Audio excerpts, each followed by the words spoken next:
Soul Simmers, and welcome back to a brand new video. I have over 4,000 hours in The Sims 4, and that is not nearly as much as some of you guys have. However, no matter how many hours you have, we all know that feeling of Sims burnout. You've been playing with a save for maybe 1 or 2 generations, and then you run out of inspiration. Maybe you even made a sim and you never started playing at all. Don't worry, you're definitely not alone in this. In today's video, I would like to share my 10 tips on how to keep your gameplay interesting to hopefully help you keep that Sims burnout at bay and enjoy your gameplay for a longer period of time. A little disclaimer at the beginning of the video, everyone has their own playstyle and some of these tips might not be your cup of tea, and that is completely fine. Please let's stay respectful in the comments for me and other people that might share their tips to keep their gameplay interesting. And with that being said, let's actually dive into tip number 1. Tip number 1 might be the most obvious one, and that is actually to try legacy challenges to keep your gameplay interesting. Legacy challenges are perfect for long-term Sims gameplay. You usually start out with a single sim and your goal is to play through 10 or even more generations,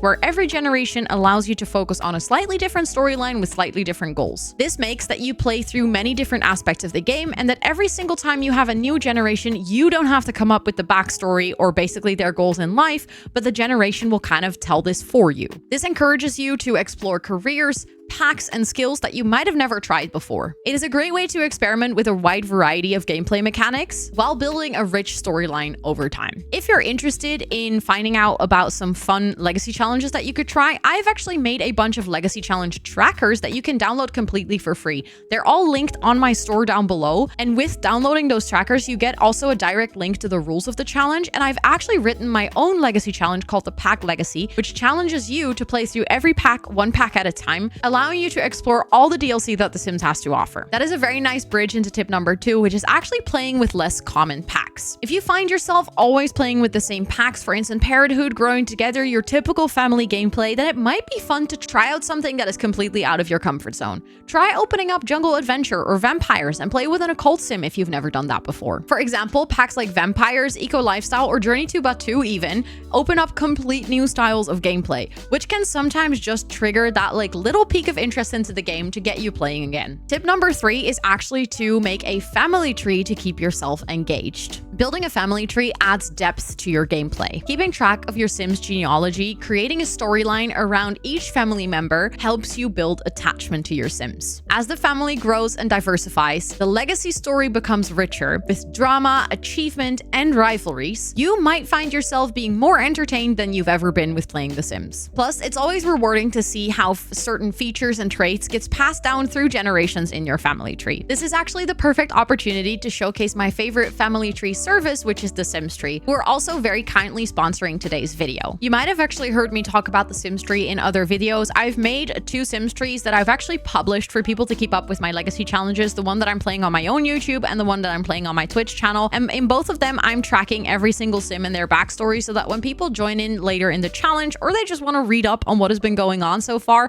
they can open up my published Sims Tree, and that will allow them to actually check out what has been going on. Something that I love about the Sims Tree is the ease of customization. You can very easily change the background, change your Sims picture, make sure that you adjust all of their information, and it is super easy to track everything that you're interested in tracking surrounding your Sims. Another feature that I absolutely love is the fact that you can actually link up family trees together. So I actually am doing a crossover between my 2 legacy families right now. So my 3rd generation in the Pack Legacy is actually friends with my 5th generation in the Not So Berry, and as you can see, they are linked over here. And if I click over here, I can see all the information from my Not So Berry sim with his whole backstory, his family, and everything that is going on in his life from my Pack Legacy tree, which makes it extremely easy to tell complicated stories. It also easily allows you to keep track of the heirs with the simple heir line so that you can actually show all the Sims in a complex family without losing track of who is your main storyline. You can add parents and pets to Sims, so as you can see, Yule very much loves all of his pets. He has 3 pets so far, and you can link their parents up together so that also if your sim has had multiple relations, you can still keep track of who was the actual parent of the next generation. You can add a bunch of information surrounding your, like what their gender is, what their traits are, what kind of career they've been doing, and you can even add your own custom fields. For in my case, for instance, I love to track the pack that was part of this generation, because in the Pack Legacy, every generation is surrounded around the specific pack. You can even have a diary for your Sims if you like really delving into that deep storytelling storytelling, you can add diary entries for your Sims to write what has happened on a certain day or keep track of when certain milestones in their life took place, which I think is great for those that love more in-depth storytelling. But I also love the fact that it's not one of those features that is pushed into your face or will make your family tree look empty if you don't use it, because I actually haven't used the diary feature, but it's great that it's there because I know a lot of my friends love using this. And then they also have avatars, and you are now actually, with the brand new update from the Sims tree, are able to set avatars from different life stages. So if you have a Sim that was added to the family tree as a toddler, you can actually update their avatars and select which one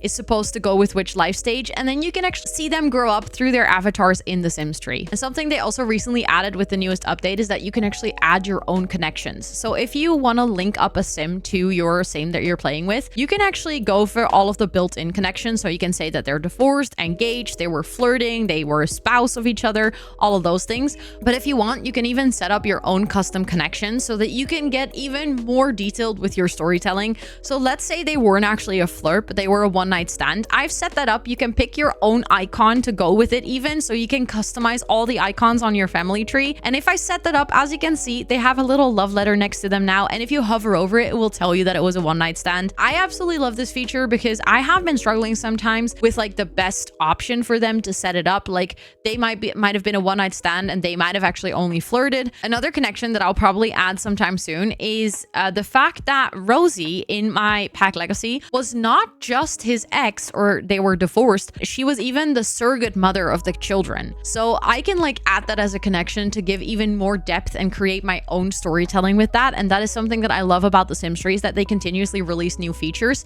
to allow you to get even more detailed. And they've recently added another new feature, which is actually showing custom occult icons. And you can set this up yourself, so it is not even limited to the occults that are actually in the game. You can fully customize this and set up occults that fit with your gameplay. Specifically, if you're playing with mods and you have, for instance, fairies in your game, you can actually set that up here as well. If you're in here, you can either download an icon set from the Sims tree themselves. So if you don't want to go in and like find all your own icons, you don't even have to. And then from here, you can just go and add a new style. And then I actually downloaded the icons, so you can either go for black or white icons depending on what you're using. But let's actually go for vampire too. And then it prepares the image. You have it, then you can save it, and then you can say vampire, and then let's save that as well. And now you can actually assign that to one of your Sims. So if you have a whole list of icons over here, or like a whole list of occults over here, you can go into your Sims tab. You can select Amy, for instance, which is definitely not a vampire, I'm pretty sure. But now you can go in here, you can say vampire. Let's save that. And then let's go back into my family tree. She is actually part of the Not So Berry, and it will show this little icon next to her so that you can actually keep track of who in your family tree was an occult and what type of occult. And if you click on here, it will actually also show the occult card, which will immediately give you quick access to what kind of occult you're seeing over there. After recording this video, the Sims tree even shared a more exciting update where you can see your partners in a new view and add friends to your Sims info tab. This update will be out very soon. Those are the new updates from the Sims tree. So I know I've talked about the Sims tree before. They very kindly asked me if we could do a sponsored collaboration on showcasing all the new features that they recently released, and I'm obsessed. And feel free to check out all their information in the description box down below. I do have a little affiliate link, so if you do end up signing up for the pro version, feel free to use my link and my code for a nice little discount. And with all of that being said, let's actually move on to the next tip on the list of how to keep your gameplay interesting. Tip number 4 is to use a randomizer for unexpected plot twists. Want to shake things up? Use a randomizer to bring chaos and surprise into your gameplay. Randomize things like traits, careers, or even big life events like pregnancies, risky woohoos, deaths, or big career changes. This unpredictability forces you to adapt and come up with creative solutions, making your gameplay more dynamic and more story-driven. Tip number 5 is, if you're open for it, install mods into your game. Mods can completely transform your Sims 4 experience. Mods like MC Command Center, Slice of Life add a lot of depth and realism into your game, while custom content brings a lot of new objects like hairs and build buy items. All these mods and CC items keep your game fresh, allowing you to customize it to your playstyle and storytelling preferences. Tip number 6 is using books and existing stories as inspiration. Recreate your favorite book or your favorite movie in The Sims 4, whether it's reliving the drama of Jane Austen or sending your Sim to special boarding school like in X-Men. Using familiar stories will trigger new gameplay. You can develop alternate endings to the stories that you already love, or you can actually play them out exactly like they happen in the book simply because you hold the story so near and dear to your heart. Tip number 7 is to actually create your own calendar. With the Seasons expansion pack, you can create custom holidays and custom events in your in-game calendar. This allows you to add things like family reunions, fictional holidays, and all of those kinds of things, structuring your Sims' lives around events in the game that you came up with. This will also help in building a sense of tradition and narrative in your game, giving you something to look forward to, and sometimes even trigger something that you want to do in game but you keep forgetting, and that way you can use it as a little reminder. Tip number 8 is trying out rotational gameplay. For anyone who's never heard the term rotational gameplay, it basically means that you play with multiple families, but not across different save files, but within the same save file. This means that every time that you load up in a household that you played with previously, some time has passed and maybe some things have changed. This means that you constantly have to adapt with what is going on in all of the save files, and you can also actively make sure that there is a crossover between the storylines of all the Sims that are living in your town that you're playing with. This also prevents you focusing on a single Sim and feeling like you're losing inspiration or getting stuck on their storyline, because you can just switch to someone else who you might feel more inspired with. Tip number 9 is to try unusual gameplay. Push yourself outside of the norm with unusual playstyles or gameplay, like focusing on completing all the collections of rare insects and treasures. Introduce elements of sci-fi and exploring alternate universes like Sixum into your gameplay. Maybe play with vampires or spellcasters. Another idea is to have a Sim that doesn't settle down. Let them be a drifter and make sure that they always move around from lot to lot, being very creative with how you use your money. Usually these unconventional approaches make for a great storyline.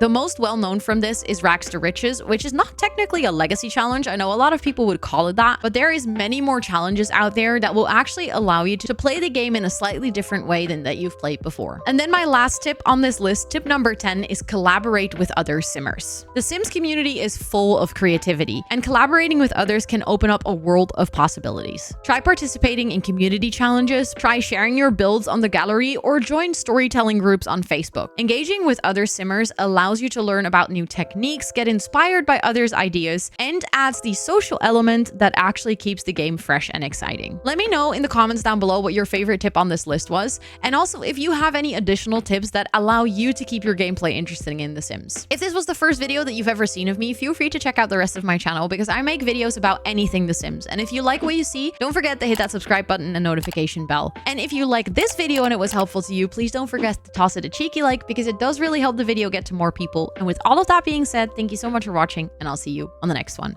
Bye, everyone!